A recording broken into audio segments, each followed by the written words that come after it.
Namaskar. Happy International Yoga Day. This phase of the pandemic has made us realize what is the importance of boosting our immunity, and yoga helps tremendously in that. The United Nations theme for this year is Yoga for Health, Yoga at Home. Women across the world have found a lot of benefits for themselves after practicing yoga, and have also contributed hugely in this field. I have with me two such women today from different parts of the country who have seen a huge transformation in their own life after practicing yoga and have embraced it now as a way of life. I am happy to have with me Kritika Shukla and Geetika Kumar on her stories.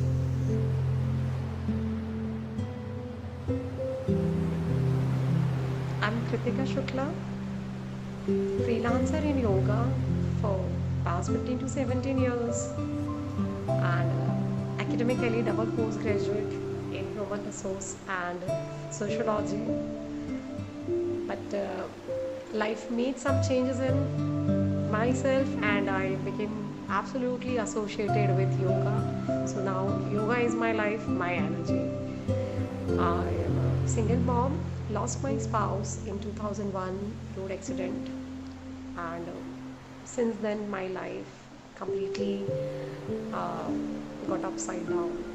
So didn't know what to do, but thanks a turn to yoga, which actually made me to stand against this challenging period and bounce it back with more grace, with more strength and with more power.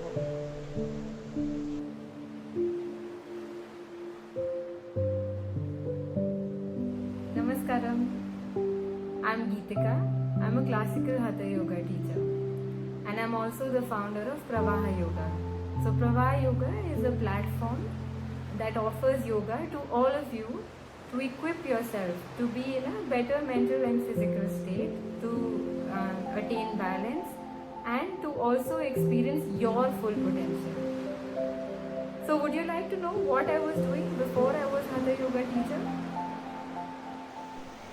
A funky fashionista, Geetika always nurtured the instinct of a designer within her. She pursued her masters in fashion and entrepreneurship from the London College of Fashion, and after which she witnessed many interesting developments in her journey as a designer when she started her own label, Geetika Kumar, Dressed to Impress, and indulged into designing clothes for kids. Her stint as an assistant professor at the National Institute of Fashion Technology, NIFT, also enabled her to mentor a lot of her students. Despite a very exciting career in the fashion world, Geetika has chosen to embrace yoga as a way of life. And after an intense training at the Isha Foundation, she has founded her own institute, Pravaha Yoga.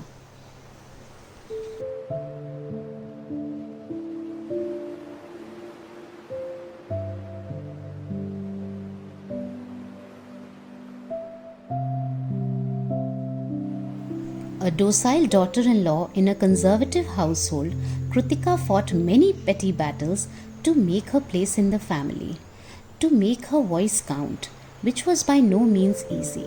The transitions she tried to bring about were not merely about the choice of clothing, but also about mindset change that affected those choices that defined her life.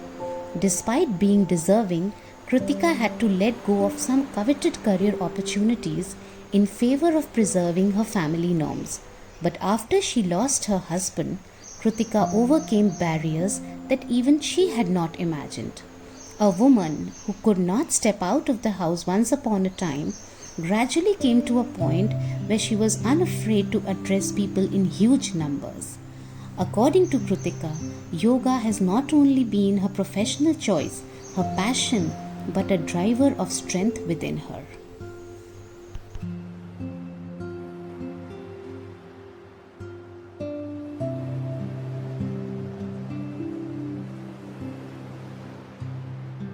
Let's get to hear from Geetika and Kritika about their expertise and experience around yoga. So what is yoga?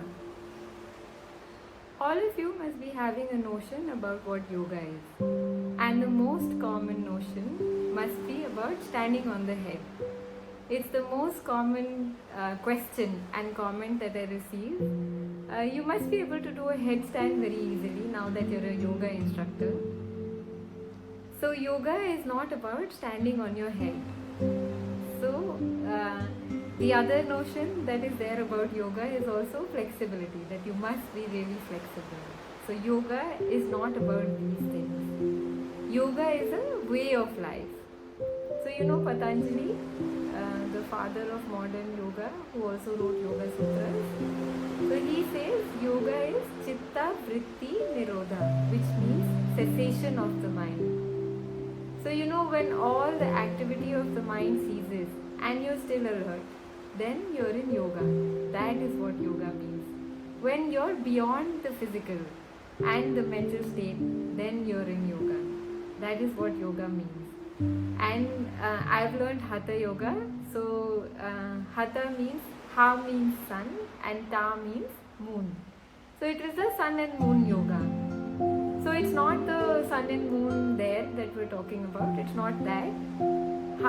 It's about the sun and moon within us, the masculine and the feminine. That is what yoga is. And there are many benefits to what yoga can do to you. But before I speak about the benefits of yoga, one of the things I'd like to say is that you cannot experience these benefits without doing yoga. So if you don't do it, you won't know it. By reading, observing, watching, you cannot experience yoga. It's true for anything that you do. If you don't do it, you won't experience it. It's the same. So if you do practice regularly, learn yoga, then you will experience multiple benefits. You know, for example, your concentration level will increase, your focus, your memory. These things can increase by almost 100%.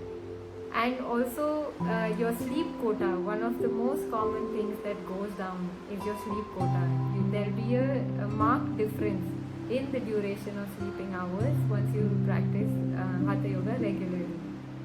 Also, chronic ailments such as asthma, hypertension, these also can be relieved by practicing yoga. However, I'd say that these are the side benefits of yoga. The main benefit is actually about the calmness of the mind that you will experience with yoga. It is about, you know, enjoying the situation where you are, just wherever you are, irrespective of what is happening around you, irrespective of it not being in your control, which is what it always is. The outside situation is really never in our control. And still being happy, still being calm, still being okay with everything that's going on around you. That is what yoga is. Yoga is a way of life. And if you practice it regularly, you'll receive innumerable number of benefits. What's yoga?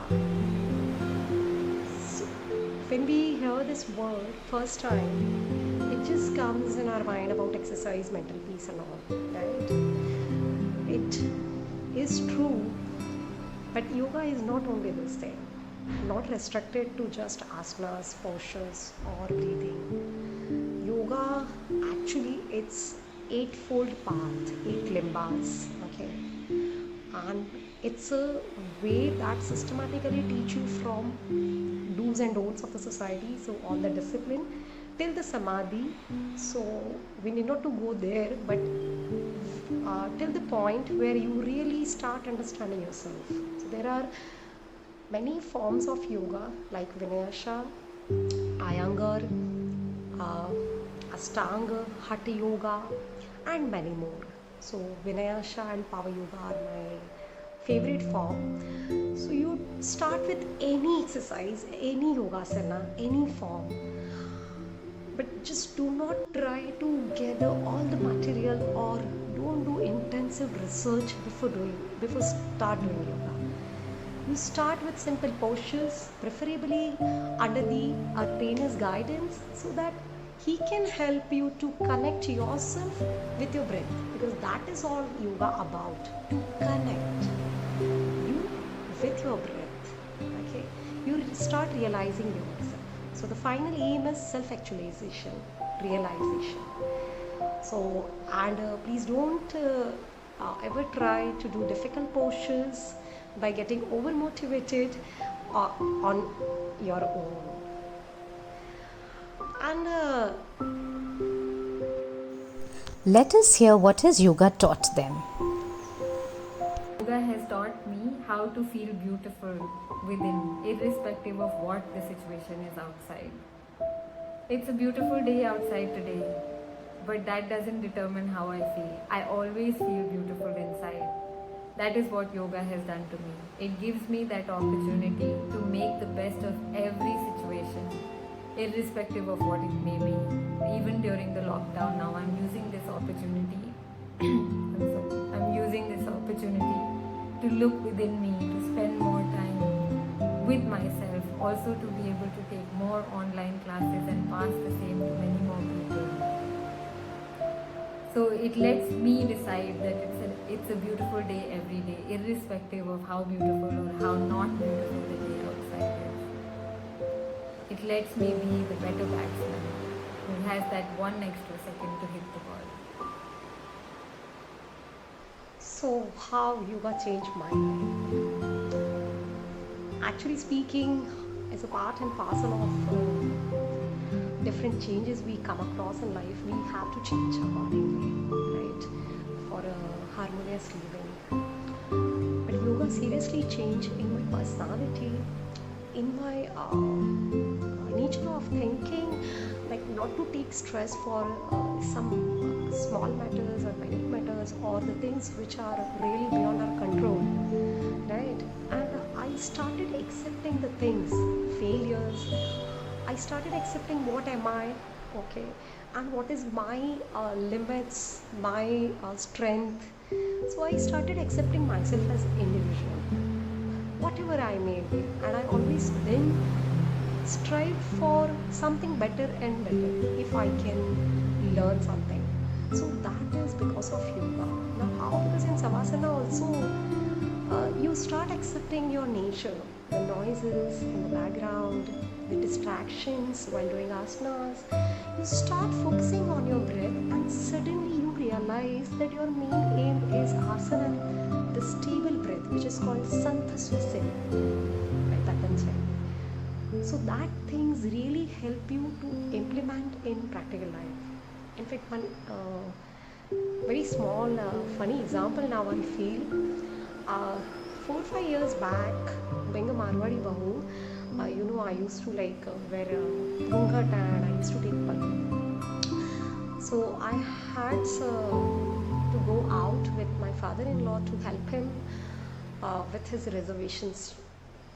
And I actually never got such opportunity, just like me and my father-in-law are going out. So that time I couldn't say no. I had been shifted to Pune and I had just gone to visit them, and he needed my help, so I had to. And in Andheri station, I'm with sari, pallu here and there. I cannot face him and I cannot talk to him directly, and he cannot listen properly, so we have to shout. So at one place I'm like putting the ghungat and pallu, and another situation I'm like speaking loudly to him, and people are looking here and there. I was feeling embarrassed and I got that reservation done. I actually could take that situation in a funny way. So without getting really embarrassed or pissed off, I would not want that situation to occur again, yeah. But I could take it very lightly because that was not under my control. So that thing I really owe to yoga.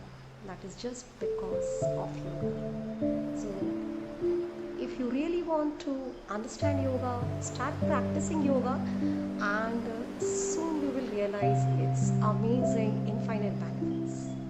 Thank you.